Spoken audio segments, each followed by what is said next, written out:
자, 여러분 안녕하십니까? 예, 오늘이죠.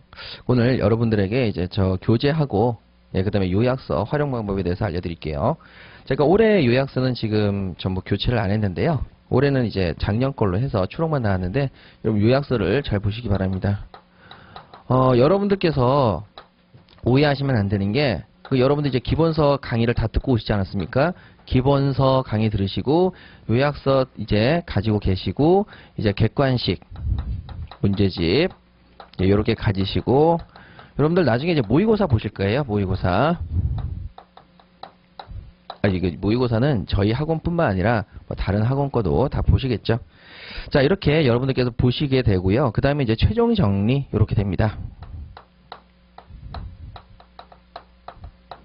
이렇게 이제 5단계를 보시게 되는데 여러분 여기서 굉장히 중요한 점이 뭐냐면 내가 시험장의 마지막까지 가지고 갈 것이 무엇인가를 찾으시는 게 제일 중요합니다. 이 5가지를 다 보실 수는 없어요. 즉 모든 게 5가지를 가지고 나는 기본서를 시험장까지 들고 들어가겠다. 그럼 기본서를 여러 번 반복하시는 게 좋고 내가 요약서를 가지고 들어가겠다. 그럼 요약서를 여러 번 반복하시는 게 좋고 나는 객관식 문제집을 가지고 들어가겠다 하시면 여러 번 반복하는 게 좋습니다. 근데 자, 여러분 여기서 가장 중요한 것은 뭐냐면은 시험장에 가져가는데 여러분들 이제 과목이 한 과목 더 늘었기 때문에 총 5과목이거든요. 5과목인데 1차만을 순수하게 준비하시는 분들은 사실상 5과목을 다 준비하셔야 되는 거고 그 다음에 2차 경험이 있으신 분들은 그래도 좀 먹고 들어가는 과목이 있어요. 부동산학개론 같은 경우에는 2차를 준비를 하시게 되면은 1차의 경우에는 60점 이상은 그냥 맞는다. 이렇게 얘기를 하시는 분들이 굉장히 많거든요. 자, 그러면 우리가 가장 효과적으로 공부를 해야 되는데 우리 앞에는 벌써 미리 공부해 놓은 사람들이 있단 말이죠. 그 사람들과의 속도를 추월해 나가야 됩니다. 그래서 가장 효율적인 방법이 뭐냐 고민을 많이 하셔야 되고 자, 그것이 바로 이제 요약서가 되어야 된다 말씀을 드리는 거죠. 즉 여러분들께서 이 요약서라고 하는 부분을 어떻게 활용하시냐가 굉장히 중요한데요. 물론 기본서 정리가 잘 돼 있으면 기본서로 가셔도 돼요. 자, 일단 여러분 요약서가 이게 단면으로 되어 있을 겁니다. 그래서 앞면, 뒷면 이렇게 되어 있지 않고 단면으로 되어 있습니다. 근데 제가 이걸 얘기를 해도 하시는 분을 제가 한 번도 못 봤어요. 왜 그러냐면 여러분들 특징이 있죠? 책은 소중하니까요. 이렇게 해서 자, 요약서를 단면으로 한 이유는 오려 붙이시라는 얘기입니다. 오려 붙이자. 즉 요약서의 내용을 내가 공부를 하고 반복을 하고 처음부터 오래 붙이면 안 됩니다. 반복을 해서 내가 충분히 숙지를 해서 이건 안 틀리겠다 싶은 부분 빼고 헷갈려서 내가 틀리겠다라는 싶은 부분은 이거를 전체를 다 들고 갈 필요도 없어요. 무거우니까 요약서를. 그래서 오려서 A4 용지 이런 데다가 마지막에 시험장에 갈 때는 요약서도 오려서 요거 하나 붙여놓고 요거는 꼭 시험 보기 전에 봐야지 이런 식으로 가지고 들어가시는 거예요. 그래서 제가 이제 항상 얘기하는 게 뭐냐면 사법시험을 할 때도 이 요약서를 드렸었고 다 드렸는데 그때 A4 용지에다가 앞뒷면으로 해가지고 한 4장 8페이지 내지 10페이지 정도 이 정도 준비해 가시면 합격하는데 전혀 문제가 없을 것이다. 이렇게 얘기를 하거든요. 근데 이제 우리 간평수험생들 책을 굉장히 소중히 다루죠. 절대 오리지 않습니다. 이렇게 들고 가셔도 돼요. 가벼우니까. 그래가지고 이제 내년부터는 제가 이제 요약서도 이렇게 단면으로 하니까 어떤 현상이 벌어지냐면 이것도 사실 여러분들이 조언을 준 거거든요. 원래 단면이 내용이 우측에 있었어요. 근데 여러분들이 필기하기 불편하다 그래서 왼쪽으로 옮긴 거예요. 그래서 펴보시면 내용이 왼쪽에 있을 겁니다. 그러니까 우측은 필기를 하실 분은 필기를 하라는 얘기죠. 그렇게 해서 우측에다가 필기를 하시고 그 다음에 그 내용을 충분히 숙지했으면 오려가지고 그냥 딱 붙여서 전부 다 이거 들고 가기도 무겁다. 그렇게 활용하시면 되겠습니다. 그 다음에 요약서를 여러분 가장 기본적으로 보긴 해야 되는데 객관식 문제집이라는 걸 이걸 놓치면 안 되거든요. 이 문제라고 하는 것을 여러 번 푸셔가지고 숙련이 되실 필요가 있어요. 숙련이 되는 이유는 숙련이 되는 이유는 여러 가지 이유가 있겠지만 첫 번째가 여러분들 시험장에서 시간을 절약하자. 시간 내에 그 문제를 꼭 다 푸는 게 중요한 게 아니라 시간 내보다 훨씬 짧은 시간의 문제를 정확하게 푸셔야만 다른 문제에 시간이 들어가는 문제에 여러분들 시간 투자를 하실 수가 있고요. 두 번째는 실수를 줄이자는 겁니다. 그러면 여기서 이제 많은 분들이 또 질문하시는 게 모의고사는 그럼 어느 때 바로 이겁니다. 이거. 모의고사는 실수를 줄이기 위해서 시험장처럼 테스팅을 거쳐가지고 하는 거지, 여기 나와 있는 점수가 여러분 절대 시험장에 있는 점수까지 꼬린되진 않습니다. 왜 그러냐면 여기 나와 있는 모의고사를 시험장에 들어갈 때 여러분 출제위원들한테 다, 학원에 있는 모의고사를 전부 다 수거해서 출제위원들에게 배부를 하게 돼 있어요. 그러니까 어느 학원 모의고사에서 나왔다 그랬는데 그것이 기출문제가 아닌데 모의고사에 나왔다. 그런데 그 문제를 냈다. 그럼 어떻게 되겠습니까? 와, 어느 학원 문제를 뺏겼다. 이렇게 하니까 출제위원들이 욕을 먹게 돼 있어서 모의고사에 나와 있던 문제가 그대로 시험에 나온다? 이렇게 볼 수가 없습니다. 그러면 이게 모의고사 문제를 낼 때 의도적으로 어떻게 되냐면, 의도적으로 저 같은 경우는 문제를 낼 때 아주 어렵게 내거나, 안 그러면 기출지문을 변형해서 냅니다. 이유는 뭐냐면 어렵게 내면 아씨 이런 것도 내놨어? 내고 싶어도 못 내잖아 하니까 문제 난이도가 떨어지게 돼 있고요. 두 번째는 기출을 변형해서 내니까 결론적으로 어차피 기출 문제니까 거기서 똑같이 낸다고 하더라도 문제가 되는 게 없고요. 이 두 가지 유형의 형태거든요. 그래서 모의고사 점수에 크게 연연하지 마시고, 모의고사를 만약 봤는데 내가 80점 정도가 계속 나온다 그러면 시험장에서 더 좋은 점수를 받으실 가능성이 높습니다. 그렇게 해서 모의고사는 바로 이쪽 실수를 줄이는데 테스팅, 자 이렇게 한번 생각하시면 되겠고요. 최종 정리라고 하는 것은 여러분 아무래도 최신 판례 준비하시는 거죠. 최신 판례가 은근히 최신 판례는 요거 자체가 은근히 시험에 나오는데, 최신 판례는 그 해 정답 지문으로 나오는 경우는 거의 없습니다. 근데 그냥 뚝 들어가서 최신 판례가 들어가 있고 이제 맞는 지문으로 출제가 될 가능성이 굉장히 높아요. 틀린 정답 지문으로 출제될 가능성은 거의 힘듭니다. 근데 한 문제 정도는 가능성이 있어요. 가능성. 아주 중요한 판례 정도의 가능성은 배제를 못합니다. 대신에 한 5년치 정도를 최신 판례를 준비를 하시게 되면 아직 시험에 안 나왔던 판례가 정답 지문으로 다음이나 다다음에 나올 수 있는 가능성이 한 문제 정도는 있기 때문에 공부하시는 거죠. 이렇게 해서 쭉 정리하시면 되겠습니다. 그래서 최신 판례는 이제 최종 정리는 최신 판례인데, 최신 판례하고 여러분 아주 출제 가능한 문제까지 이렇게 해가지고 한꺼번에 정리하시게 되는 거죠. 자, 그럼 제가 여기서 얘기하는 것은 여러분들이 지금서부터 빠른 시간 내에 계속적으로 민법을 반복하셔야 된다는 걸 전제로 해서, 여러분들이 최종 정리는 여러분 마지막이기 때문에 절대 여러분들 반복의 대상이 돼서는 안 되고요. 모의고사도 마찬가지입니다. 반복의 대상이 돼서는 절대 안 됩니다. 여기까지 기본서든 요약서든 객관식 문제집이든 반복의 대상을 하나 잡으세요. 아셨죠? 그런데 전 개인적으로 요약서, 기본서는 요약서를 보고도 이해가 안 되는 부분을 보는 참고서, 항상 개인적으로는 이렇게 참고서라고 생각을 하는데 본인에 따라서는 난 기본서가 더 좋다 그러면 기본서로 정리하셔도 무방합니다. 이렇게 정리하시고요. 자, 그럼 여러분들께서 여기 이제 좀 한번 쭉 생각을 하시고, 앞으로 모의고사를 보기 전까지 객관식 문제집과 요약서, 기본서 중에서 내가 하나를 꼭 잡아야지 라고 생각을 하고 그 부분을 여러 번 반복하자. 아시죠? 한 권의 책을 여러 번 반복하자. 그걸 꼭 좀 부탁드리겠습니다. 그게 이제 여러분들에게 드릴 첫 번째 말씀이고요. 자, 그럼 두 번째는 여러분들 이제 문제를 푸실 때 제발 부탁드리는 게 있어요. 문제를 풀 때 저는 선생님 난독증인 것 같습니다. 도저히 글이 안 읽힙니다 라는 분들이 계시는데, 여러분 문제는 전체를 다 읽는 것이 절대 아닙니다. 객관식 문제집은 여러분 절대 다 읽는 것이 아니에요. 어차피 주어진 시험 범위에서 나오는데요. 그렇기 때문에 여러분들하고 문제 푸는 스킬이나 이런 쪽으로 진행을 하도록 하겠습니다. 그 다음에 요번에 객관식 문제집은요, 여러분들이 활용하시는 방법을 제가 알려드릴게요. 객관식 문제집이 작년하고는 올해 지금 많이 바뀌었는데요. 가장 효율적인 방법이 무엇일 것이냐 이제 고민을 하다가 이런 책이 나왔는데, 원래 제 기본서는 이 기본서였습니다. 기본서에서 기본 이론이 나와 있고 양옆에 기출 문제를 OX로 이렇게 붙여놨었어요. 이렇게 해당되는 내용을 OX로 10년치를, 정확하게는 12년치 정도를 붙여놨죠. 근데 문제가 있는 게, 많은 분들이 지적하는 게 선생님 해설이 없습니다. 해설이 없으니까 어디가 틀린지를 찾는데 시간이 좀 오래 걸린다고 해서, 그래서 제가 올해 기본서는 어떻게 바꿨냐면은 양옆에 내용을, 기출문제를 다 빼버렸고요. 내용을 넣어놓고 맨 뒤에다가 여러분 핵심 지문 해가지고 OX를 전부 다 넣어서 해설까지 다 붙여서 여놨어요. 그래서 뭐 A급, B급 굉장히 꼭 알아야 될 것만 중점적으로 정리를 해놨죠. 그래서 OX는 이렇게 정리가 되어 있는데 문제는 이제 객관식 문제집이었거든요. 객관식 문제집은 작년에 OX로 해당 범위를 또 이렇게 다 정리를 해놨었어요.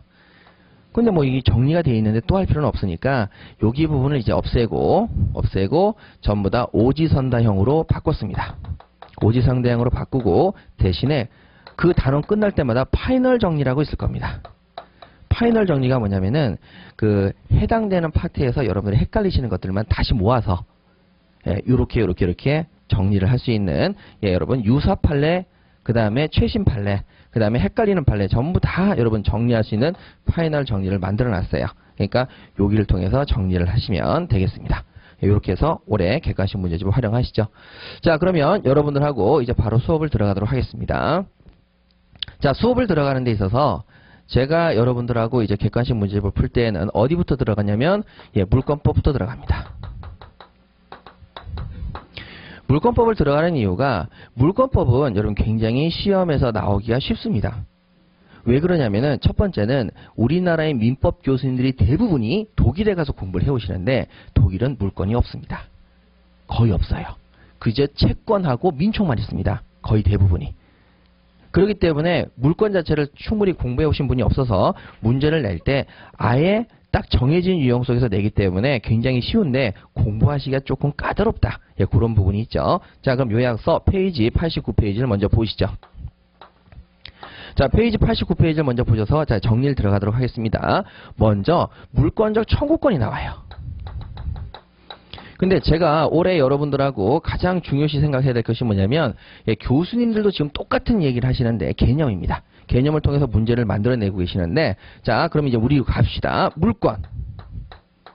자, 물권의 경우에는 물권과 물권적 청구권이 있고요. 그 다음에 채권과 채권적 청구권이 있습니다.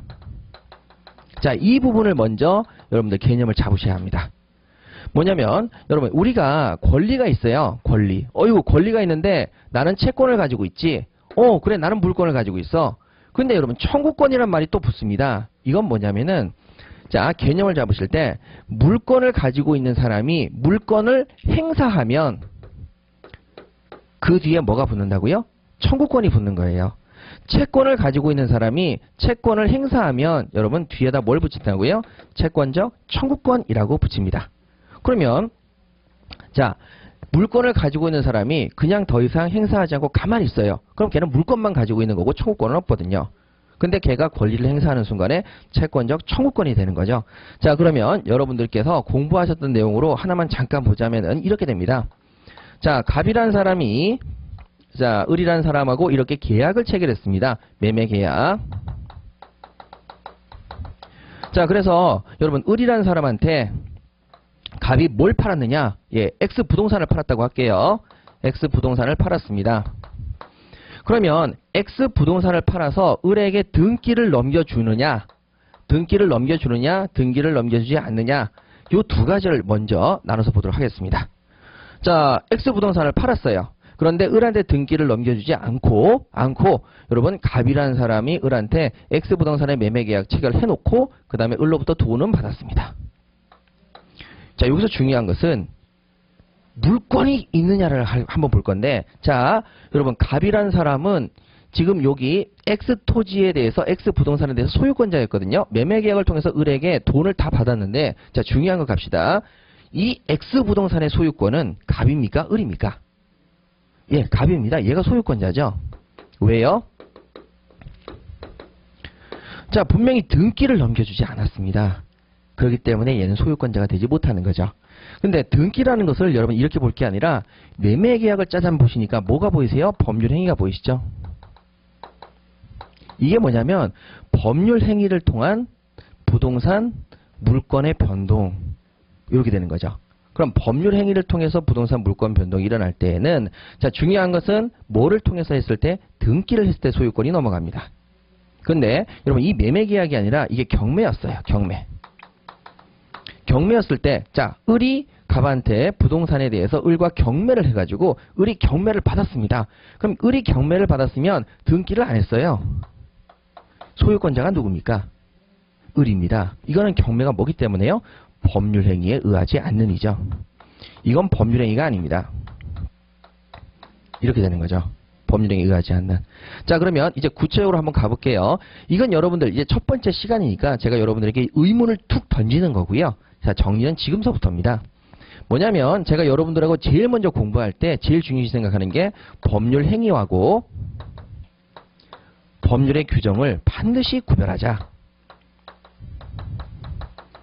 이렇게 여러분들하고 먼저 공부를 합니다. 법률 행위하고 법률의 규정을 반드시 구별하자. 그러면 법률 행위라는 건 뭐냐? 여러분 어떠어떠한 행위 이런 말이 붙으면은 바로 우리 스스로 행동을 한 거죠. 의사표시를 통해서. 그래서 의사표시가 반드시 수반됩니다. 의사표시가 반드시 있어요. 근데 법률의 규정은 우리가 의사표시를 안 해도 법률의 규정에 의해서 당연히 발생하기 때문에 여기는 의사표시가 전혀 필요 없습니다. 그래서 이 법률의 규정을 줄여서 이런 말을 쓰죠. 법, 정. 자, 이렇게 줄입니다. 그럼 법률의 규정을 줄인 말이 법정이고 법률행위는 의사표시가 들어가는 거죠. 그러면 자, 여기서 의사표시가 있는지 없는지에 따라서 제가 여러분들하고 기본 강의 때부터 약속을 한 게 있었어요. 공식처럼. 약속을 한 게 있었어요. 자, 그러면 이제부터 여러분들 보도록 하십시다. 우리가 의사표시가 들어가면 법률행위라고 얘기하고 의사표시가 들어가지 않으면 법률의 규정이라고 얘기합니다. 자, 그럼 볼까요? 갑과 을이 매매계약을 체결하는데 갑이 팔겠다, 을이 사겠다. 의사표시 들어갔습니까? 안 들어갔습니까? 들어갔지요? 예, 법률행위에 의해서 부동산 물권 변동입니다. 소유권이 넘어가는지 안 넘어가는지. 자, 요거는 등기를 요소로 합니다. 그런데 법률행위에 의하지 않는, 여러분 경매라고 하는 것은 경매에 들어가서 내가 사겠다고 싶어가지고 다 사는 게 아니죠. 경매에 들어가서 사겠다라고 얘기하면 법원이 딱 보고 제일 돈을 괜찮게 쓴 사람한테 너 이렇게 해주는 거죠. 사겠다는 의사 때문에 경매가 떨어지는 게 아니기 때문에 의사표시가 안 들어갑니다. 예, 법률의 행위가 아니죠. 그럼 법률행위에 의하지 않는 부동산 물권 변동은 등기를 요소로 합니까? 안 합니까? 안 합니다. 예, 그거입니다. 그래서 가장 중요한 게 뭐냐? 요거죠. 넌 어떻게 샀니? 매매계약이니? 경매니? 그러면 여기는 등기를 안 해도 소유권자가 일루됩니다. 그런데 매매계약을 태면 소유권자가 누구한테 있습니까? 갑한테 있습니다. 자, 그러면 우리 소유권을 다른 말로 뭐라고 부르죠? 물권이라고 부릅니다. 그렇죠? 자, 이거 물권이라고 부릅니다. 물권 중에서 이제 소유권이 들어가 있는 거죠. 그러면 자, 여기서 갑이라는 사람이 을한테 자, 부동산을 해서 소유권을 이렇게 가지고 있는데 자, 이번엔 등기를 넘겨줍니다. 자, 이제 요거 경매 빼고요. 자, 법률행위를 통해서 부동산 물권 변동 생기니까 등기를 넘겨주니까 얘가 이제 소유권자가 되고 그 다음에 얘는 이제 소유권자가 아닙니다. 얘 물권을 얘가 가지고 있는 거죠. 됐죠?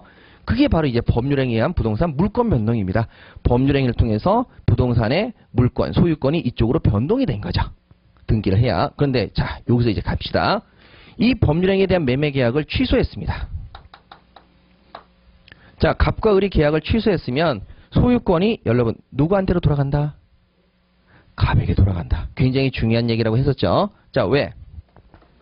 매매계약을 취소하면 소급해서 무효가 된다라고 했으니까 소급해서 매매계약이 없던 것으로 효력이 없는 것으로 되니까 처음서부터 매매계약이 없었던 거죠. 매매계약이 없었던 거니까 당연히 소유권도 넘어갑니까? 안 넘어갑니까? 안 넘어가고 원래대로 돌아온다. 해가지고 얘가 다시 소유권을 회복합니다. 자, 얘는 등기를 가지고 있지만 소유권자가 아닌 거죠. 자, 다시 한번 등기를 가지고 있지만 소유권자입니까? 아닙니까? 아닙니다. 그러니까 등기를 가지고 있다고 해서 반드시 소유권자라는 생각을 해서는 절대 안 되는 거죠. 맞죠? 자, 그래서 제가 여러분들에게 이렇게 말씀을 드렸습니다. 등기를 가지고 있으면 걔가 소유권자라는 것이 명확하다, 불명확하다? 불명확하다. 그래서 뭐가 나온다? 주장이 나온다. 예, 이렇게 말씀을 드렸었죠. 자, 이게 바로 여러분 봅니다. 그러면 제가 지금 여러분들에게 외울 거를 정리해 드릴 거예요. 이건 다 쓸데없는 얘기입니다. 쓸데없는 얘기인데 자, 여기서 보시면은 그럼 갑이라는 사람은 등기가 을에게 넘어가 있으니까 등기를 돌려받아야 되겠죠. 그것이 바로 뭐라고 하냐면 등기, 말소, 청구권 이렇게 부릅니다. 그럼 이 청구권은 여러분 누가 행사한 겁니까? 소유권자가 행사했죠. 그러면 소유권에 기한 결론적으로 물권적 뭡니까? 행사니까 청구권. 예, 이렇게 붙는 겁니다.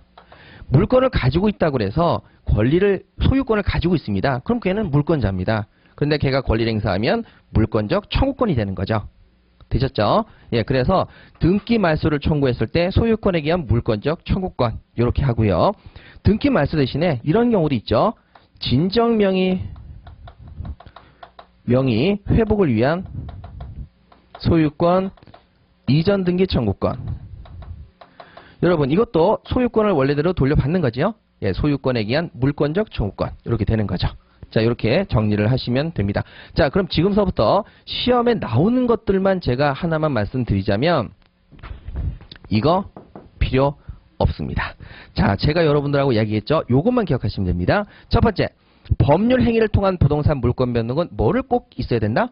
등기. 등기권자가 물권이 가지는 거고, 등기가 아닌 법률 행위가 아닌 바로 법률 행위가 아닌 부동산 물권 변동은 등기를 요소로 한다 안 한다? 안 한다. 요거 하나만 기억하시고, 두 번째, 매매 계약을 취소하게 되면 소유권이 설령 을에게 등기가 되어 있다 하더라도 소유권이 원래대로 돌아온다 안 돌아온다? 돌아온다. 요거만 기억하시면 돼요. 나머지는 전부 다 필요 없습니다. 됐죠? 자, 그럼 우리는 이제 물권과 물권적 청구권, 채권과 채권적 청구권을 구별하시는데요. 자, 이제 그럼 두 번째, 우리 시험에서 굉장히 중요한 것은 뭐냐면은 이겁니다. 자, 법률행위하고 의사표시, 법률행 규정 의사표시 없음 요건데 우리 약속을 했죠. 자, 첫 번째는 뭐냐면은 의사표시라는 것은 여러분 방법상의 제한이 있다 없다? 방법상의 제한이 없습니다. 꼭 기억하십니다. 저랑 같이 약속하시는 거예요. 자, 의사표시는 뭐다? 방법상의 제한이 없습니다. 그래서 명시적으로 해도 되고 묵시적으로 해도 되고 구두로 해도 되고 서면으로 해도 되고 사전에 해도 되고 이미 이루어지고 난 다음에 사후에 해도 되고 그 다음에 재판상 행사해도 되고 재판 외 행사해도 됩니다. 자, 저랑 같이 약속을 하셨어요. 의사표시는 방법에 제한이 있다 없다? 없습니다. 그러니까 사전, 사후, 명시, 묵시, 구두, 서면, 재판상, 재판에 모두 가능합니다. 자, 그럼 여러분 제가 기출문제, 부모님의 동의를 얻어야 된다. 미성년자가 법률행위를 할 때에는 부모님의 동의를 얻어야 된다. 부모님의 동의도 의사표시를 하는 거예요? 안 하는 거예요? 하는 거죠. 그러니까 명시적, 묵시적 다 가능하다, 불가능하다? 다 가능하다. 그 다음에 사전, 사후 다 가능하다, 불가능하다? 다 가능하다. 아셨죠? 저랑 같이 꼭 공식처럼 기억하십니다. 자, 두 번째, 의사표시라는 것은 알고 해야 됩니까? 모르고 해야 됩니까? 알고 해야 되죠. 모르고 하면 그걸 뭐라고 하죠? 의사 무능력자라고 부릅니다. 술이 만취가 돼가지고 내가 뭔 소리 하는지 몰라요. 매매계약 체결하지? 뭔 소리인지 몰라요. 여러분 이때는 뭐라고 부른다? 의사 무능력자. 그래서 이 의사표시는 알고 해야 되고 그 다음에 최소한 뭔 해 있어야 된다? 인식 정도도 있어야 됩니다. 알고 인식. 자, 이렇게 꼭 기억하셔야 됩니다.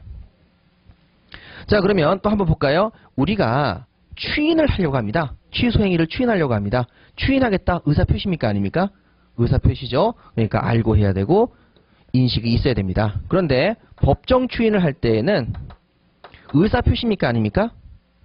아닙니다. 법정 추인, 법률의 규정에 의해서 취소할 수 있는 행위의 추인. 여러분 이것은 의사표시가 아니죠. 자, 그렇기 때문에 알고 할 필요가 있습니까? 없습니까? 없어요. 인식할 필요도 없이 사유만 발생하면 법률의 규정에 의한 사유만 발생하면 무조건 추인이 됩니다. 그래서 이것은 인식과 의사가 필요 없습니다. 자, 나중에 여러분들 볼게요. 자, 그 다음에 세 번째가 바로 이제 의사표시의 방법인데 자기하고 부자기가 있다고 그랬죠? 자기하고 부자기인데 자, 자기의 경우에는 의사표시를 스스로 하는 거니까 이것은 명시, 묵시 다 가능하고 그 다음에 뭐 여러분 구두 서면 다 가능합니다. 근데 부자기입니다. 부자기. 부자기는 의사표시를 한다 안 한다? 안 해요. 그냥 침묵을 지키는 거죠. 자, 뭐라고요? 침묵. 자, 침묵을 지키는데 과연 이게 의사표시가 될 수 있느냐? 라는 겁니다. 바로 꼭 기억하셔야 될 것이 설명 의무, 고지 의무가 있을 때 그때 의사표시를 안 하고 그러면 이것도 의사표시로 봅니다. 의사표시를 설령 안 했다 하더라도 설명 의무와 고지 의무가 있는 사람은 침묵을 지키고 아무 말도 안 해도 의사표시가 됩니다. 그래서 아파트 분양 같은 경우에 아파트 분양 시에 옆에 쓰레기 매립장이 있다. 공동묘지가 있다. 그랬는데 그것을 알렸어요? 안 알렸어요? 안 알리고 있습니다. 그런데 아파트 분양업자들은 설명 의무나 고지 의무가 있기 때문에 사기에 대한 의사표시가 됐다 안 됐다? 됐다. 예, 기망행위가 됐다는 거죠. 예, 굉장히 중요한 요소들입니다. 자, 요렇게 나와 있는 것들인데 자, 이것은 의사표시가 가지고 있는 공통적인 요소이기 때문에 여러분들이 오히려 문제를 풀 때 굉장히 어려워하는 거거든요. 자, 그 다음에 네 번째가 하나 더 있습니다. 뭐냐면은 의사표시라는 것은 효력을 언제 가지죠? 이겁니다. 여러분, 의사표시는 언제 효력 가집니까? 도달입니다. 도달할 때 효력을 가지는 거죠, 원칙적으로. 그러니까 의사표시가 도달하면 효력을 가진다. 그러면 여러분, 효력이 발생하기 전에 효력입니다. 효력이 발생하기 전에는 뭐 할 수 있다? 철회할 수 있다. 취소라고 말씀은 안 돼요, 여러분. 예, 철회입니다. 그 다음에 의사표시가 도달하고 난 다음에는 철회할 수가 있다, 없다? 없다. 자, 되셨죠? 지금 여러분 시험에 나오시는 모든 것들을 지금 다 정리하는 겁니다. 의사표시가 도달하기 전에는 철회할 수가 있어요. 근데 의사표시가 도달하면 철회할 수 있다, 없다? 없어요. 근데 도달하고 난 다음에도 철회할 수 있는 방법이 있죠. 뭡니까? 상대방의 동의가 있는다면 처리할 수 있다.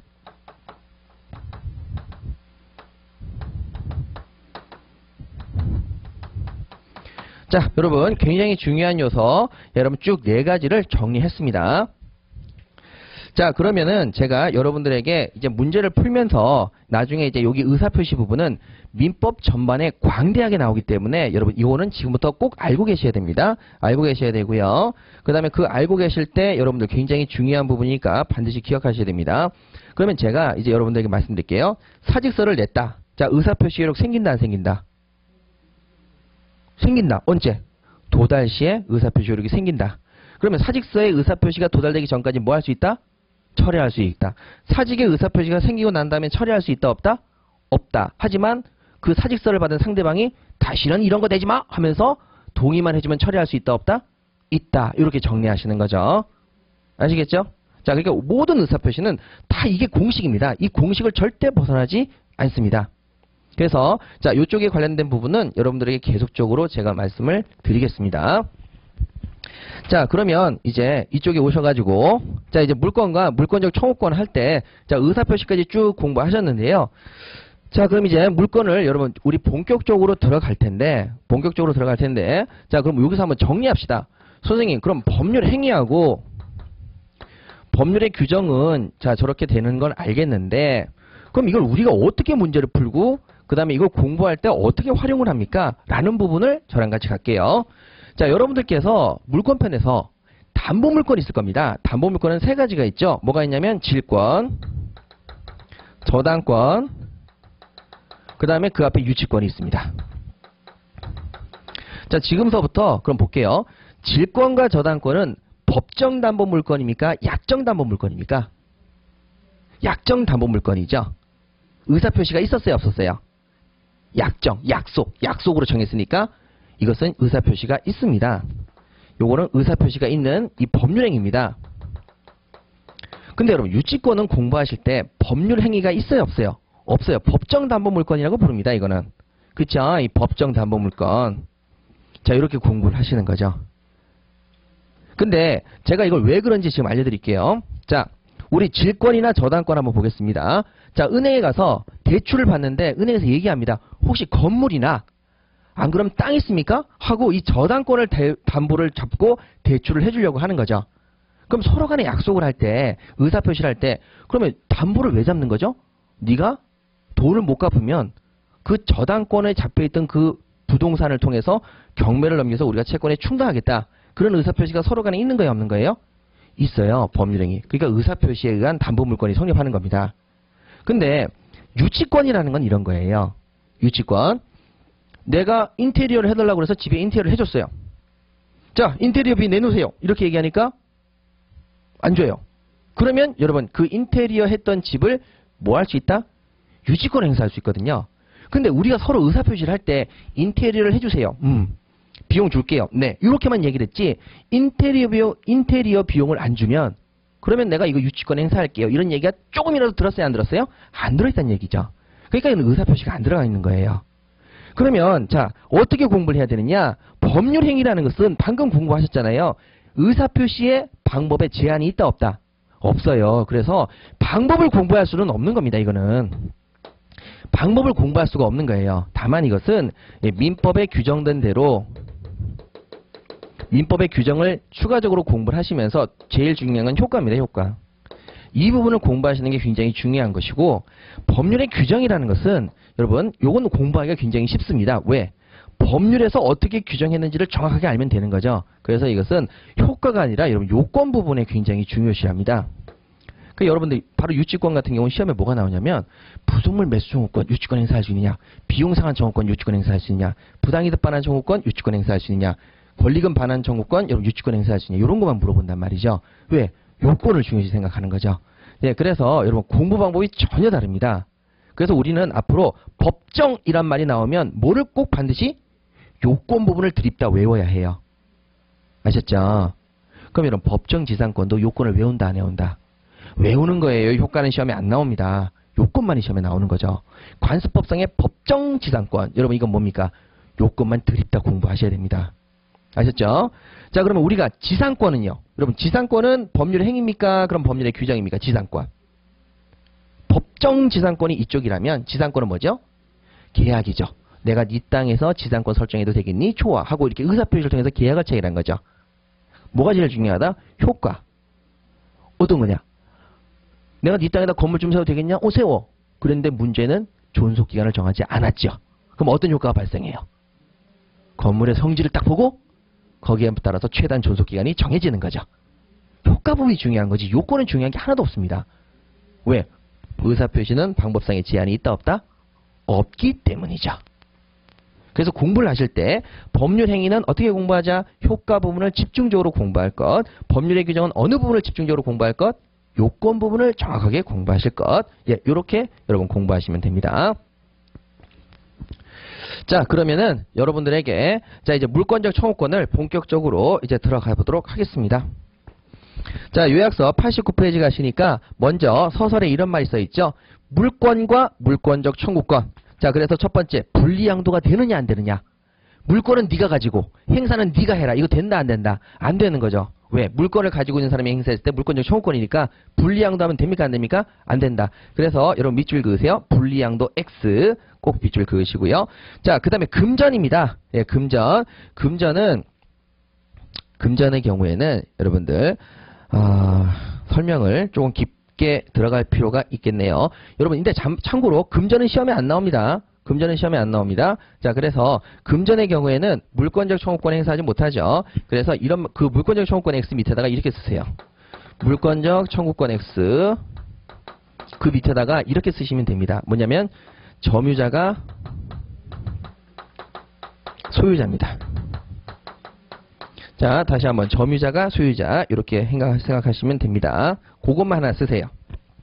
그래서 그 옆에 가로 안에 조그맣게 써 있어요. 금전 소지자가 바로 점유자죠. 예, 소유권자다 이렇게 되어 있습니다. 자, 그러면 여기 부분을 제가 마지막으로 여러분들에게 알려드리고 이제 마지막으로 정리를 요건 끝낼게요. 자, 우리가 시험을 보시게 되면은 항상 이렇게 세 사람이 나오게 됩니다. 세 사람이 나오게 돼요. 그래서 갑과 을이 계약을 체결하고 을이 그것을 다시 병하게 계약을 체결하고 이렇게 3단 구조가 항상 우리 시험에 나오기 때문에 정확하게 아셔야 되는데 자, 가겠습니다. 갑이라는 사람이 을과 자 매매 계약 체결했습니다. 아까랑 똑같이 갈게요. 부동산 등기 이번에 해줬다고 할게요. 등기 해줬습니다. 그런데 을이 자 등기를 가지고 있으니까 그것을 다시 누구한테 넘긴다? 병한테 넘기는 거죠. 다시 매매 계약을 체결하고 등기를 병한테 넘겼습니다. 그럼 얘는 이제 더 이상 등기가 없는 거죠. 되셨죠? 자, 그러면 여기서 을이 갑을 상대로 사기를 쳐서 매매 계약을 체결했다. 그러면 갑은 이 매매 계약을 취소할 수 있다 없다? 있다. 자, 그럼 갈게요. 취소. 소유권자. 지금 현재 부동산 등기는 병한테 가 있지만 소유권은 원래대로 돌아온다 안 돌아온다? 예, 그래서 얘가 소유권자입니다.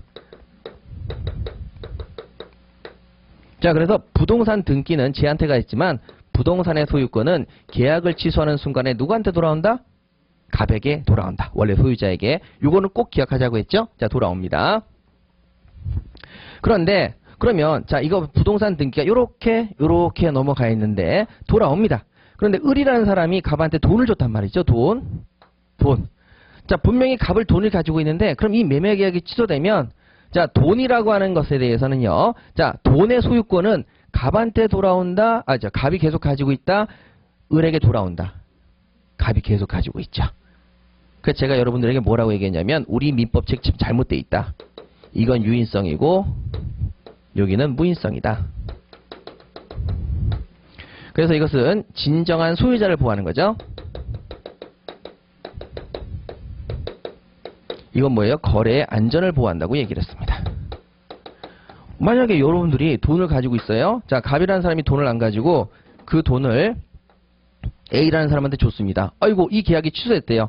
자, 을이 내 돈 내놔 해서 소유권을 가지고 가게 되면 소유권에게서 돈을 돌려받잖아요. 거래관계가 쑥대밭이 됩니다. 그래서 여러분 여기는 전혀 연관성이 없기 때문에 요거는 계약만 취소됐지 돈은 돌아오지 않고 돈에 대한 소유권은 여전히 얘가 가지게 됩니다. 이렇게 되는 거죠. 요거는 여러분들 반드시 기억하셔야 됩니다.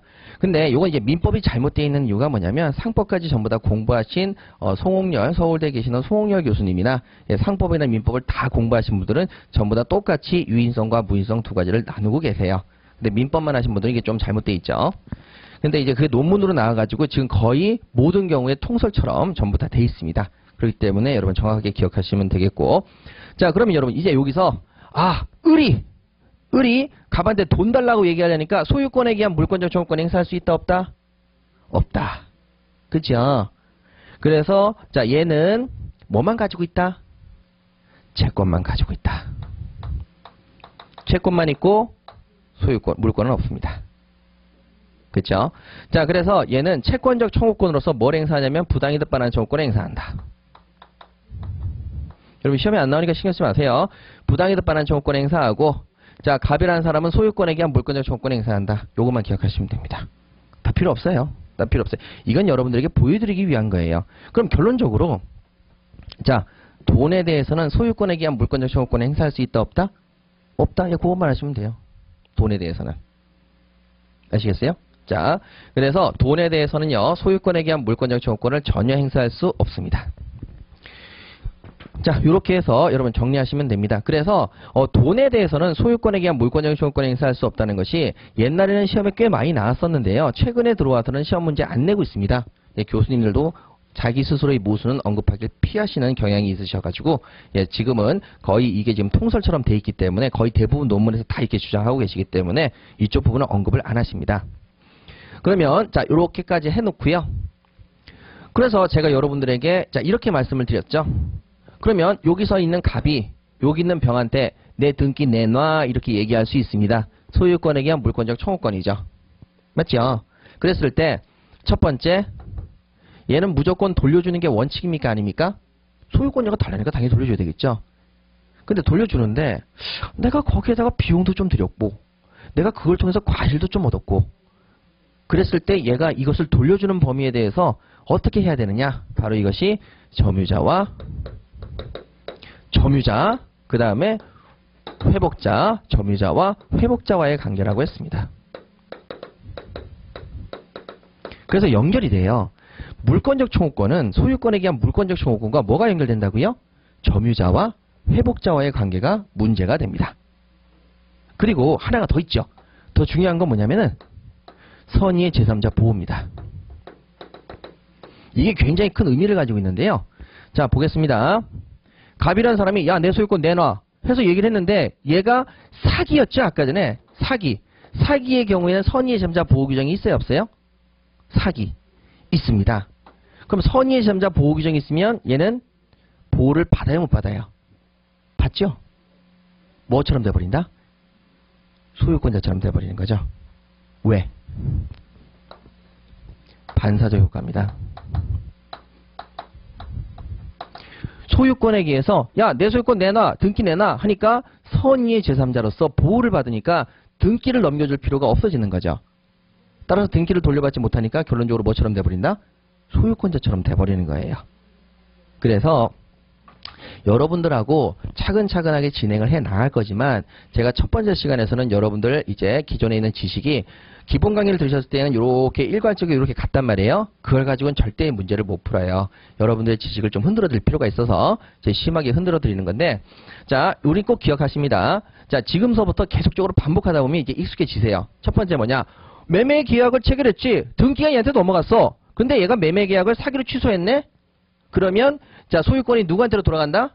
갑에게로 돌아간다. 그러면 돈을 준 사람의 돈은 그냥 갑이 계속 가죠. 자, 그러면 소유권자가 야, 그럼 내 등기를 돌려내놔야 되겠네? 돌려받아야 되겠네? 해가지고 소유권에 의한 물권적 청구권을 행사한다. 그럼 첫 번째, 제3자에게도 소유권에 의한 물권적 청구권을 행사할 수 있다, 없다? 있는 거죠. 근데 선의의 제3자의 보호 규정이 있으면 행사할 수 있다, 없다? 없는 거죠. 그리고 얘가 그때 돌려줄 때, 자, 얘가 무조건 다 돌려주는데 그 돌려주는 범위 내에서 얘도 보호를 받아야 된다, 안 받아야 된다? 받아야 된다. 그걸 뭐라고 그런다? 점유자와 회복자와의 관계다. 이렇게 부른다. 아셨죠? 요 세 가지는 기억해야 됩니다. 그러면 자, 하나만 더 볼게요. 그러면 이 반사적 효과라는 것은 시험에 안 나오는데 갑이 을에게 등기 말소를 청구할 수 있냐? 선의의 제3자 보호 규정이 있으면 반환 등기 말소를 청구하지 못하는 거죠. 보호 규정이 없으면 청구할 수 있어요, 없어요? 있죠. 자, 그게 바로 여러분 사기 대신에 뭐가 들어가면 됩니까? 미성년을 이유로 매매 계약을 취소한다. 미성년자 취소죠. 미성년자 취소는 여러분 제3자 보호 규정이 있어요, 없어요? 없습니다. 그러면 자, 갑이라는 사람이 야, 나 미성년으로 의해서 계약을 취소했다. 등기 말소해라. 그러면 선의의 제3자 보호 규정이 없으니까 등기를 돌려준다, 안 돌려준다? 돌려준다. 그때 얘가 비용 들어간 게 있을 게 아니냐? 과실 취득한 게 있을 게 아니냐? 그러면 이때 뭘로 해결한다? 점유자와 회복자와의 관계로 해결한다. 이렇게 되는 거죠. 그 선의의 제3자 보호 규정이 되게 중요합니다. 그래서 선의의 제3자 보호 규정에 대해서 여러분 일단 가장 중요한 요소가 있는데요. 나중에 여러분들에게 이제 정리를 해드리겠지만 선의의 제3자 보호 규정이 있습니다. 이건 반드시 외우셔야 돼요. 이거 못 외우시면 큰일 납니다. 이거는 법률의 규정이기 때문에 제가 어떻게 해드릴 수가 없거든요. 자, 첫 번째 의사표시. 뭐냐? 비진의 표시에도 제3자 보호 규정이 있고 통정허위 표시에도 제3자 보호 규정이 있고 착오, 사기, 강박 제3자 보호 규정이 다 있습니다. 다. 꼭 기억하셔야 됩니다. 요거는 시험에 단골로 나오는 부분이기 때문에 무슨 일이 있어도 기억을 하셔야 되고요. 물론 다른 데도 있는데 시험에 안 나오기 때문에 제가 얘기 안 합니다. 자, 두 번째가 바로 명의신탁. 세 번째가 부실법. 죄송해요. 그게 그거죠. 명의신탁. 그 다음에 가담법. 자, 비자형담보라고 쓸게요. 비자형담보. 여기에도 여러분 제3자 보호 규정이 있습니다. 제3자 보호 규정이 있습니다. 자, 하나만 말씀드리자면 여러분 이것도 싹 정리합시다. 명의신탁은 유효인 명의신탁이 있고 무효인 명의신탁이 있습니다. 요건 부실법 적용되고요. 부동산 실권리자에 적용에 관한 법률 적용되고 이거는 부실법 적용되지 않습니다. 요때는 둘 다 선의, 악이 불문하고 제3자 보호를 받습니다. 선의, 선악 불문하고 보호를 받습니다. 여기는요, 여러분 정리하자면 선의만 보호받습니다. 선의만 보호. 요것도 그럼 제3자 보호 규정이라 할게요. 그래서 여기는 선의만 보호를 받습니다. 그 중에서 최근에 여러분 가장 핫하게 나오고 있는데 요건 꼭 기억하셔야 돼요. 통정허위 표시에서는요, 별표를 3개 치시고 무조건 저랑 같이 이쪽 부분을 꼼꼼히 볼 겁니다. 선의의 제3자 보호 규정이 통정허위 표시에서 지금 3가지 유형의 패턴으로 나오고 있기 때문에 여러분 꼭 기억하셔야 되고, 자, 이렇게 갑니다. 그 다음 비진형 담보는 가담법 적용이 되는 경우하고 가등기담보법이 적용되지 않는 경우가 있습니다. 여기는 선악불문하고 보호를 받는데 여기는 선의자만 보호를 받습니다. 반드시 기억하셔야 됩니다. 자, 이건 선의자만 보호를 받고 여기도 선의자만 보호를 받습니다. 분명히 여러분 이 세 가지는 어떤 일이 있어도 마르고 닳도록 기억하셔야 됩니다. 마르고 닳도록.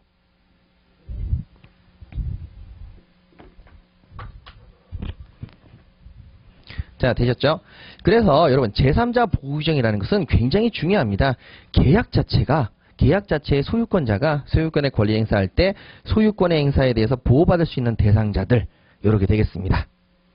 그러면 여러분 여기 나와 있는 명의신탁에 대해서 잠깐만 제가 설명을 드리자면, 자, 똑같이 갑니다. 이번에는요, 여러분 계약이 매매계약이 아니라 갑이 을에게 명의신탁을 했습니다. 똑같아요. 명의신탁. 무효인 명의신탁을 한 거죠. 부실법 적용되는. 그러면 자, 얘는 소유권을 가진다 못 가진다? 못 가지죠. 근데 걔가 그것을 병한테 팔아 넘겼다. 그러면 얘가 소유권에 기해서, 야, 이거 무효니까 내가 소유권자야. 소유권에 기해서 반환 청구권 행사하려고 하니까 에게게게게 얘는 제3자인데 명의신탁의 경우는 선악불문하고 다 보호를 받는다 못 받는다? 받는다. 돌려받을 수가 있다 없다? 없다. 똑같은 공식이 적용됩니다. 하셨죠? 예, 돌려받을 때. 예, 똑같은 공식이 적용되기 때문에 여러분 저랑 같이 예, 그거 꼭 좀 기억하십니다. 여러분 첫 번째 시간인데 굉장히 좀 시간이 많이 흘렸죠. 그런데 여러분들 저랑 같이 반드시 이거는 기억을 하셔야 됩니다. 그래서 반드시 어떻게 기억하시냐면 무조건 앞으로 저랑 같이 공부하시게 되면 갑을병 이 사람은 꼭 나올 거예요. 꼭 나오게 되는데, 자, 첫 번째 계약이 무효다. 계약이 취소다. 소유권이 원래대로 돌아온다 안 돌아온다? 돌아온다. 꼭 그건 기억하셔야 됩니다. 됐죠? 자, 그러면 여러분 이제 마지막으로 지금까지 공부했던 것들을 제가 여러분들하고 어떻게 정리하는지 이제 연결해서 마지막으로 설명드리고 잠깐 쉬도록 할게요. 여러분 이거를 꼭 알아야지만 여러분들이 물권에 관련되어 있는 내용들을 확인을 정확하게 하실 수 있는 거거든요. 그래서 물권에 관련되어 있는 부분을 여러분 아시려면은 첫 번째 이걸 기억하세요. 소유권자가 누구인지를 찾으면 바로 끝납니다. 그냥 소유권자가 누구인지를 찾으면. 자, 이제 갈게요. 자, 그럼 제가 여러분들에게 하나의 사례를 들어서 이게 어떻게 총 정리가 되는지 한번 보도록 하겠습니다. 갑이 을한테 말이죠. 개를 팔았습니다. 개가 여러분 A라고 할게요. A라고 하는 개. 얼마짜리였냐면 여러분 개가 여러분 1000만원짜리 있는 것도 아시죠? 1000만원 이렇게 갑시다. 왜냐면 좀 계산하기 편하게. 자, 1000만원. 자, 1000만원을 주고 갑이 을한테 뭘 넘겼다? 개를 넘겼다. 그 다음에 을이 그 개를 가지고 있는데요. 그 개를 다시 병한테 넘겼다. 이렇게 되는 거죠. 그 개. 다시 넘겼어요. 뭐 1000만원 받았겠어요? 1200만원 받았다. 아이고 1200만원. 자, 200만원의 차익을 넘긴 거죠. 자, 그러면 이제 여기 얘기합니다. 갑이 야, 너 나한테 사기쳤지 해가지고, 아니 갑이 미성년자입니다. 미성년자의 개를 을이 산 거예요. 그래서 미성년자임을 이유로 계약을 취소합니다. 자, 그러면 여러분 이 경우에 병이라고 하는 사람, 자, 개를 가지고 있지요. 자, 그럼 개를 가지고 있는데, 개라고 하지 말고 여러분 부동산으로 갈게요. 왜냐면 개보다는 시험에 부동산이 많이 나오니까, 죄송해요. 부동산으로 갈게요. 그게 훨씬 설명드리기 편하겠습니다. 여러분들 시험에 더 입각해 있고, 자, 부동산 갈게요. 대신에 이제 10억 이렇게 가고, 그 다음에 병한테 등기, 그 다음에 여기서 또 12억 이렇게 갈게요. 요것만 좀 고쳐주시면 됩니다. 자, 이제 갈게요. 갑이 을과 부동산 매매계약인데 미성년자임을 이유로 이 매매계약을 취소합니다. 등기는 병한테 가 있는데, 자, 여러분 이제 가도록 하죠. 지금까지 공부했던 거, 시험에 나오는 거. 첫 번째, 누가 소유권자입니까? 갑입니다. 그쵸? 등기는 병한테 가 있지만 얘가 소유자. 자, 정리 하나 되셨고요. 요거는 꼭 기억하셔야 됩니다. 소유자. 자, 그럼 소유자니까 자신의 소유권에 기해서 자, 등기 말소를 청구할 수가 있습니다. 소유권에 기한 물권적 청구권.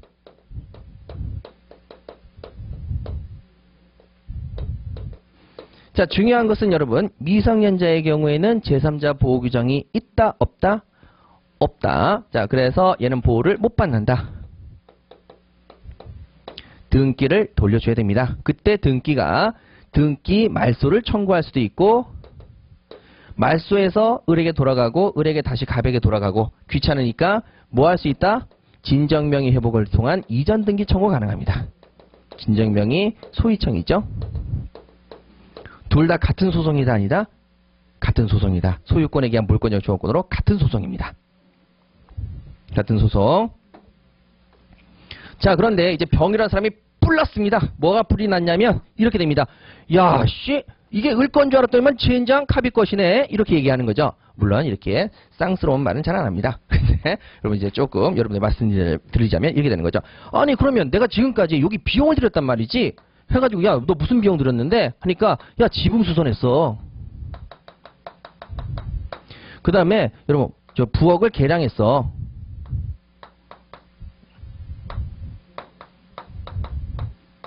그 다음에 여러분 담장을 다시 보수했지. 자 이런 비용을 잔뜩 들였다는 거죠. 그 다음에 야 그 방 있잖아. 그 건물 저기 부동산이 있는데 그걸 남한테 빌려주고 임대료를 받았어. 그래서 여러분 임대료를 받았어요. 과실, 법정과실 임대료를 받았어요. 차임이라고도 하죠. 그 다음에 세 번째, 야 내가 잘 보존하려고 했는데 감나무가 말라 죽었어. 안 그러면 이제 외부 화장실을 부셨어. 이런 식으로 해서 여러분 물건이 멸실과 훼손이 될 가능성이 있습니다. 여러분 이거 어디서 다 보셨던 거예요? 바로 점유자와 회복자와의 관계에서 보셨던 겁니다. 그렇게 되는 거죠. 그러면 자 분명히 부동산을 돌려달라고 했을 때 등기를 돌려주는 건 돌려주는 건데 지금 얘가 이 부동산에 대한 뭐로서? 그쵸? 점유자. 아니 그럼 지붕 수선비 받아야 됩니까? 안 받아야 됩니까? 부동산 등기를 넘겨주는 건 넘겨주는 건데 지붕 수선비는 돌려받는다 못 받는다? 받는다는 거죠. 그 다음에 여러분 부엌 개량이나 담장 보수도 돈을 받는다 못 받는다? 받는다는 거죠. 근데 여러분 여기서 보셔야 될 것이 바로 이겁니다. 선의의 점유자는 과실을 수취할 수 있다 없다? 있다. 그러면 차임은 돌려줄 필요가 없이 누가 가진다? 병이 가진다는 거죠. 이게 선의의 점유자가 과실을 취득한다는 겁니다. 임료는 법정 과실이거든요. 그러니까 분명히 부동산 등기를 갑에게 넘겨주긴 넘겨주는데 차임까지 넘겨줄 필요는 있다 없다? 없다. 이렇게 되는 거죠. 그러면 선의의 점유자가 과실을 수취하면 여러분 뭐예요? 통상 필요비는 달라고 얘기할 수 있다 없다? 통상 필요비는 달라고 얘기할 수가 없다. 이렇게 조문이 연결되거든요. 나중에 정리하실 거예요. 그러니까 자 차임을 돌려주지 않으면 필요비가 두 가지가 있어요. 통상 필요비, 특별 필요비가 있고 유입비가 있는데 그 중에서 통상 필요비는 달라고 얘기할 수가 있다 없다? 없다. 지붕 수리비는 달라고 얘기할 수가 없고 부엌 개량이라는 것은 유입비고 담장 보수의 경우에는 여러분 예를 들어서 뭐 폭풍으로 담장이 쓰러졌다. 여러분 폭풍으로 담장이 쓰러졌으니까 통상이 아니라 뭐예요? 특별이 되는 거죠. 그 특별 필요비는 달라고 얘기할 수 있습니다. 자 됐죠? 특별 필요비는 달라고 얘기할 수가 있습니다. 그러면 등기를 달라고 그랬을 때 갑에게 주되 차임, 그동안에 임료받은 것들은 갑에게 안 돌려준다. 그 다음에 선의의 점유자가 차임을 가지고 있으니까 통상 필요비인 지분 수선비도 갑한테 달라고 얘기할 수가 있다 없다? 없다. 대신에 유입비나 특별 필요비는 달라고 얘기할 수가 있다 없다? 있다. 그런데 이 특별 필요비, 즉 유입비나 특별 필요비를 달라고 얘기했는데 돈을 안 준다. 그럼 뭐 행사할 수 있다? 유치권. 유치권 행사할 수 있어서 꼭 다 줄 필요가 있다 없다? 없다. 유치권 행사할 수 있어요. 그래서 유치권의 가장 중요한 요소는 요건이라고 그랬죠. 법정 담보물권이기 때문에 비용상환 청구권, 목적물로 바탕한 손해배상 청구권, 거기에 대해서는 유치권 행사할 수가 있죠. 그 다음에 여러분 멸실훼손 부분은 이겁니다. 멸실훼손 부분은 현존 이익 여기는 전부 배상할 필요가 있느냐 안 그러면 일부만 배상하면 되느냐라고 하는 부분입니다. 요건 나중에 여러분들하고 또 정리하도록 할게요. 자 그러면 여러분 가장 중요한 요소들 보셨죠? 자 가장 중요한 요소들 자 이렇게 쭉 해서 가장 큰 그림 잡으셨습니다. 됐죠? 그런데 여기서 하나만 더 봅시다. 그러면 소유권 소멸시에 걸립니까 안 걸립니까? 안 걸립니다. 소유권에 대한 물권적 청구권 소멸시에 걸립니까 안 걸립니까? 안 걸립니다. 소유권도 소멸시에 안 걸리고 소유권에 대한 물권적 청구권도 소멸시에 걸리지 않습니다. 근데 반대로 채권 소멸시에 걸립니까 안 걸립니까? 걸립니다. 채권적 청구권 소멸시에 걸립니까 안 걸립니까? 걸리죠. 그쵸? 자 그럼 볼게요. 요거까지 가시면 여러분 다 정리하시는 건데요. 을이 갑한테 행사할 수 있는 권리는 채권적 청구권입니까? 물권적 청구권입니까? 그쵸? 돈이니까 소유권자는 얘고 얘는 채권적 청구권이기 때문에 이건 소멸시에 걸립니다.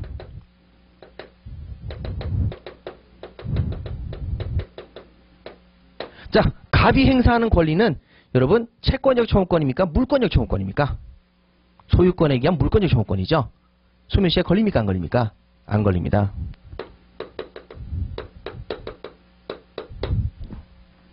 자, 됐죠?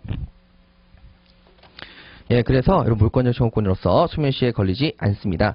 그러면 제가 여러분들에게 한번 볼게요. 여러분 우리 객관식 문제집에서 한번 보겠습니다. 251페이지 한번 펴주시죠. 251페이지. 자, 요것까지만 풀고 여러분 잠깐 쉬도록 하겠습니다. 2번에 가시게 되면은요, 여러분 4번을 한번 볼까요? 4번. 자, 2번에 4번 합의 해제라고 되어 있을 겁니다. 251페이지에 2번에 4번 합의 해제. 자, 가도록 하죠. 여러분 합의 해제입니다. 해제에다 밑줄 그으세요. 자, 해제 밑줄 그으시면, 자, 해제는 소급합니까? 안 합니까? 예, 소급해서 뭐가 됩니까? 무효가 됩니다. 자, 그러면 여러분 여기서 우리 계약을 취소했는데요. 자, 계약을 취소했는데 계약을 해지합니다. 소유권이 원래대로 돌아간다, 안 돌아간다? 돌아갑니다. 누구한테로? 갑에게로. 갑을 다른 말로 뭐라고 부르죠? 매도인이라고 부릅니다. 매매계약이니까. 얘는 뭐라고 부릅니까? 매수인이라고 부릅니다. 자, 그럼 해제 밑줄 그으시고요. 그 옆에 소유권에 의한 물권적 청구권 밑줄 그으시죠. 중요한 것은 매도인입니까? 매수인입니까? 매도인의 동그라미 치시죠. 매도인은 소유권에 의한 물권적 청구권이고요. 매수인은 채권적 청구권입니다. 그래서 여러분 소멸시효 대상이 된다, 안 된다? 안 된다. 예, 여기 정답입니다. 그런데 여러분 이게 여기서뿐만 아니라 종종 나옵니다. 자, 종종. 또 한번 볼까요? 자, 7번 가시죠. 254페이지에 7번. 7번에 3번 문제 가볼까요? 명의신탁이 유효합니다. 그런데 신탁자는 명의신탁 약정을 해지했습니다. 자, 해지 밑줄 그으시고요. 자, 소유권이 누구한테로 돌아가지요? 자, 여러분 여기 나와 있는, 자, 신탁을 한 사람이 수탁을 한 사람한테, 자, 계약을 해지했습니다. 그러면 소유권이 원래대로 누구한테 돌아가죠? 예, 신탁자. 그럼 여러분 신탁자의 동그라미 치시죠. 신탁자는, 자, 누구에게? 수탁자에게 등기말소를 청구할 수 있죠. 소유권에 의한 물권적 청구권입니까? 아닙니까? 물권적 청구권이죠. 소유권에 의해서. 소멸시효에 그래서 거사대상이 되지 않습니다. 그래서 여러분 수탁자 명의의 등기말소를 청구할 수 있다. 이것은 당연하게 소유권에 의한 물권적 청구권을 행사할 수 있다는 얘기입니다. 자, 되셨고요. 자, 그 다음에 여러분 하나만 더 볼게요. 256페이지에 10번에 5번 가시죠. 10번에 5번도 여러분 저보다 같은 내용입니다. 유효하게 부동산을 명의신탁한 자는 이렇게 돼 있죠. 유효하게 부동산을 명의신탁한 자. 자, 보세요. 신탁자가 유효하게 수탁자에게 명의신탁을 했습니다. 그러면 자, 여기 나와 있는 수탁자가 또 다시 제3자에게 넘겼어요. 그러면 여러분 거기, 자, 유효하게 부동산을 명의신탁한 자는 자신이 직접 제3자에게 물권적 청구권을 행사해서 신탁 재산에 대해서 여러분 침해 배제를 구할 수가 있느냐라고 물었습니다. 자, 그럼 여러분 이 부분에서 결론적으로 소유권을 찾는 놀이를 하는 거거든요. 소유권. 누가 소유권자냐? 라는 겁니다. 그래서 요 경우에, 자, 우리가 명의신탁의 해지 이쪽 부분은 나중에 공부하실 건데, 대내적 소유권자가 얘다. 대외적 소유권자는 얘다. 그래서 소유권자가 얘니까 얘한테만 청구할 수 있고 얘는 청구 못한다라는 얘기거든요. 결론적으로 소유권이 누구인지를 찾는 겁니다. 근데 여러분 여기서는 계약을 해지했단 말이 있었어요? 없었어요? 전혀 없죠. 예, 그래서 여러분들하고 여기서 문제를 풀 때 뭐가 이렇게 어렵냐? 하나도 어렵지 않아요. 그래서 제가 여러분들에게, 자, 지금서부터 차근차근 진행을 해 나갈 건데, 첫 번째 시간이라 여러분들의 생각을 좀 많이 흔들었고요. 자, 그 다음에 마지막으로 정리하고 끝내도록 하죠. 자, 이제는 다시 반복 안 합니다. 갑이라는 사람이 을한테 부동산을 넘겼는데 계약이 취소됐다, 해제됐다, 무효이다. 전부 다 똑같은 얘기예요. 무효이다. 자, 그럼 여러분 기계적처럼 항상 소유권은 누구한테 있더라? 갑. 끝입니다. 설령 그 등기가 병한테 가 있다 하더라도 소유권자는 누구다? 갑. 그쵸? 등기가 돼 있다고 소유권자라고 생각하시면 큰일 납니다. 그리고 나서 갑이란 사람이 그럼 내 등기를 돌려받는다. 소유권에 의한 물권적 청구권. 그러면 중요한 것은 병이란 사람은 그냥 등기를 다 돌려주는 건 돌려주는데 그동안 자기가 들였던 비용 중요합니다. 그동안 내가 얻었던 과실 이런 것까지 전부 다 돌려줘야 되느냐? 아닙니다. 여기 나와 있는 점유자, 회복자의 관계로서 해결하면 된다. 아셨죠? 예, 점유자, 회복자의 관계로 해결합니다. 아셨습니까? 예, 요렇게. 그 다음에 설령 여기서 선의의 제3자 보호 규정이 있으면 얘는 보호를 받는다, 못 받는다? 받는다. 등기를 넘겨줄 필요가 있다, 없다? 없다. 그래서 선의의 제3자 최소한 7가지를 외우셔야 되는데 의사표시의 5가지 바로 어디 갔죠? 예, 비진의 표시, 통정의 표시, 착오사기, 강박. 요거는 선의의 제3자 보호 규정이 있고 명의신탁과 그 다음에 비전형 담보에서도 제3자 보호 규정이 있다. 여러분 이렇게 꼭 7가지 정도는 기억하고 계셔야 됩니다. 그럼 잠깐 쉬었다가 우리 계속하도록 하죠.